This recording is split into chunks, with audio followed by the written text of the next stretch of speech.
Anusikha Halder from English and Comparative Literature presents Complicating Coming of Age in Contemporary Asian American Fiction. Time and time again, we are transfixed by the coming-of-age narrative, if recent box office hits like Barbie and Bottoms are any indication. Asian American literature is no exception, with one of its foundational texts, The Woman Warrior, possessing the subtitle, Memoirs of a Girlhood Among Ghosts. But coming of age is complicated, especially if we take a closer look at some of its conventions, which include distancing from one's biological family to eventually start your own and forming a stable individual identity. So where do these conventions come from? Well, the Bildungsroman. The Bildungsroman is a specific category of coming-of-age genre fiction that originated in 19th century Germany and its ideas about developing well. All Bildungsromans largely suggest that one must go through a temporary, linear conflict and internalize societal ideals to attain maturity.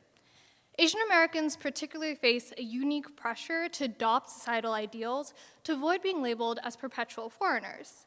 Accordingly, scholars like Lisa Lowe argue that Asian American authors often internalize the Bildungsroman Eurocentric ideals of coming of age, which largely impress the need to assimilate into a highly nationalized ideal of identity. But Asian American narratives often struggle with the implications of this. And so I ask, is the Bildungsroman truly a possibility in Asian American contemporary fiction? And I answer no. I do so by examining two novels, Sarah Lincoln Matthews' All This Could Be Different, and Elaine Castillo's America Is Not the Heart, which both center older, queer, feminine characters differing from the typical Bildungsroman protagonist. Because these characters cannot start a heteronormative family and maintain Asian cultural values that prioritize the collective rather than the individual, we're empowered to see the impossibility and contradictions of the Bildungsroman when it promises linearity and a path of assimilation. Accordingly, a second model of coming of age emerges, the second adolescence.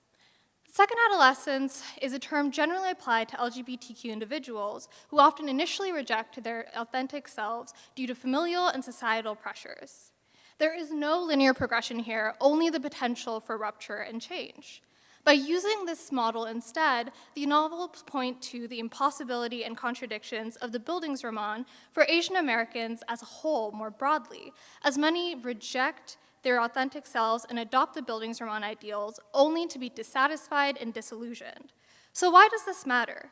Because the Bildungsroman, despite its long-standing roots, has prevailed into the present. It is deeply entangled, as I've established, with the Asian American literary tradition and with identity, but it perpetuates harmful ideas about maturity. We must complicate coming of age as we return to it in storytelling and in society over and over again. Thank you.